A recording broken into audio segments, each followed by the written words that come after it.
Well,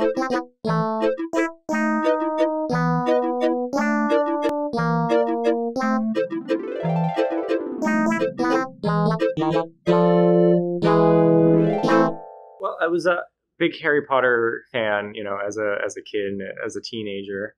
Me and my sister would, you know, we'd get the books at the book releases, and we'd stay up all night reading as much as we could. So it was just a very big, exciting part of our life. But we were also really silly people, and we liked to make fun of books that we would read.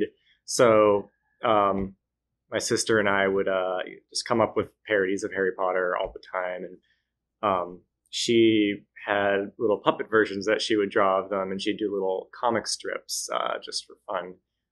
So then one year I decided to take those versions of the characters that she was starting to draw, and I made animated versions of them in Flash, in like a Macromedia Flash 5 or something like that.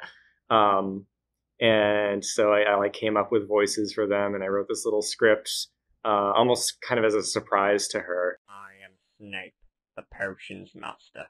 Ready? Let's go bother him. Bother, bother, bother, bother,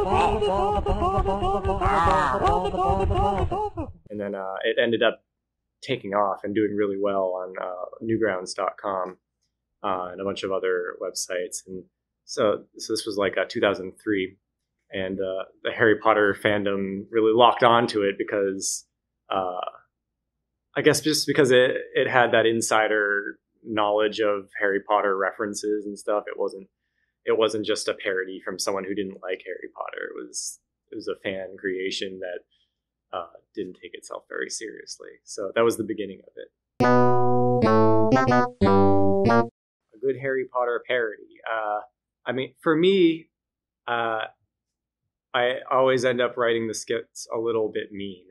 So Harry Potter is pretty mean to his friends. May I have your attention, please? You can have my fist in your face! I'm sorry, Dumbledore, go on. And, you know, everybody picks on Ron. It's not just any book, guys. Is it a young adult vampire romance novel? Anyway. And the teachers are just, you know... Hello, Mr. Hagrid, I need your... Hello. Oh. They'd be fired at a real school. You know, nobody's a very good person in my version. And that's not something you need, I think, to do a good parody. But when you take something when you take characters that are written to be very likable, like in Harry Potter, the only thing you can do is make them less likable, I think. You know, I'd often get together with, you know, my friends and family members, and we would just kind of shoot ideas around. The mysterious ticking noise idea came from, we just didn't have an idea. We were just trying to think of something. I was literally just tapping my finger, and I was like, you can just sing along to this tempo. And and I sang Snape's name, and that's basically how that started. And Snipe, Snipe, Severus Snape, Snape, Snape, Severus Snape, Dumbledore! Snape. But most of the other skits have more of a plot than that one. And usually it's just a setting or situation. Sometimes it's something from the book that we would want to explore a little more. I think it was their idea originally, but we've been friends for years, and I'm sure we've talked about, you know, doing music videos for them multiple times. But, you know, they put together this album, this beautiful album. It was their first album in years, and they had this great ballad, and they, you know, wanted me to do the video. So I dusted off the puppets. It had been a couple years since I'd used them, I think. And I just tried to design the video to be kind of simple, something I could shoot in one day. And it ended up turning out really well. I was really happy with how it. Nothing's probably gonna happen. I don't think of you that way. Catch it in your mouth, you catch it in your mouth, you catch it in your mouth. I can catch it in my mouth, you catch it in your mouth, you catch it in your mouth. The Snitch Witch has the DeGeorge's came up with it, and I've been around when they've been developing ideas, and I've helped out and offered my opinion and stuff, and I'm always happy to help them. But yeah, that's very much that's the most DeGeorge of projects I can think of. Watch what you say, don't use the wrong word.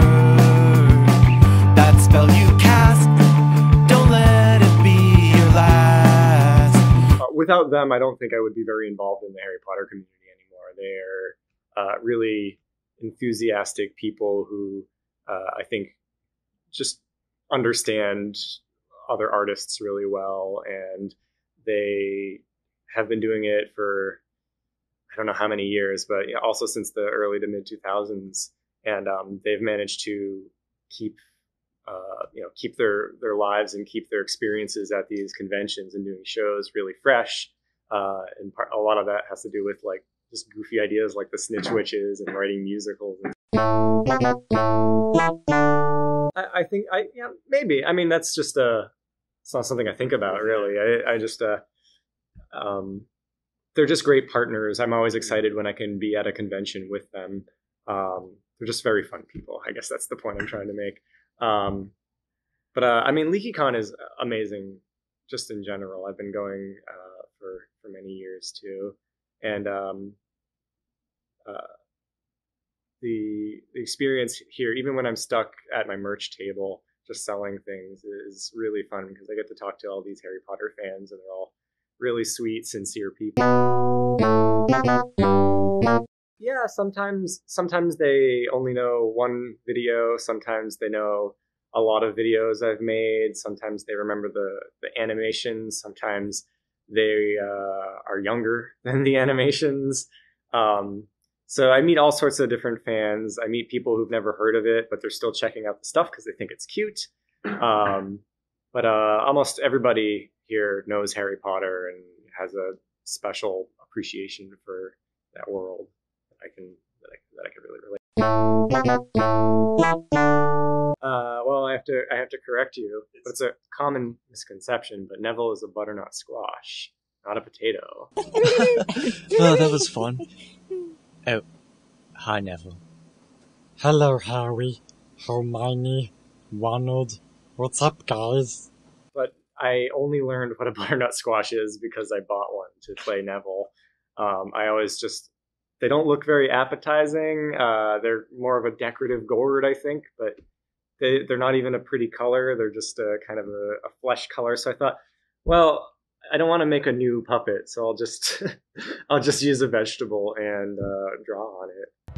Hello, guys. Are you having fun? No, I'm having dark, disturbing thoughts that I don't like to talk about. Oh, Harry, you tell funny jokes. I think it's just because it looks kind of like a strangely shaped little boy, I guess. So. My grandmother forbids me from using raunchy language. Well, your grandmother is a blast-ended skank. So yeah, I did that just for one video, just as kind of a joke, and every once in a while, we'll buy a new one from the supermarket and we'll draw on it and we'll give it away to people. So it doesn't rot. Yeah, the original Neville took a couple months, but then he did eventually rot, and it was a little disturbing. Neville was rotten. Yes. Well, I think that's a good conclusion. Yeah, sorry, Neville. Actually, there is a photo out there of I'm blanking on the actor's name, but the guy who played Neville on Matthew Lewis. Matthew Lewis, thank you.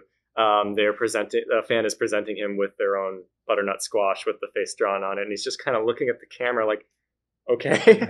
I don't know if he got it. None of them are quite as international as Mysterious Ticking Noise, because there's not a lot of dialogue, it's just the character names in that one.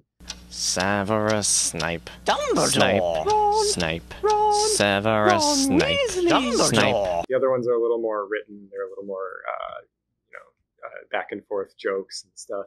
The music video for Harry and the Potters, Where's Ron, is very pretty. I think anyone could appreciate that.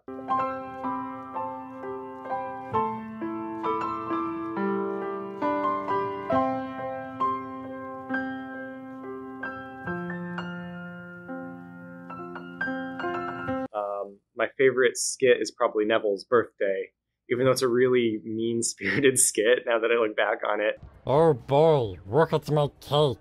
It's so beautiful. Ooh. It's just a cake. I get the first slice. Why is it shaking? Oh!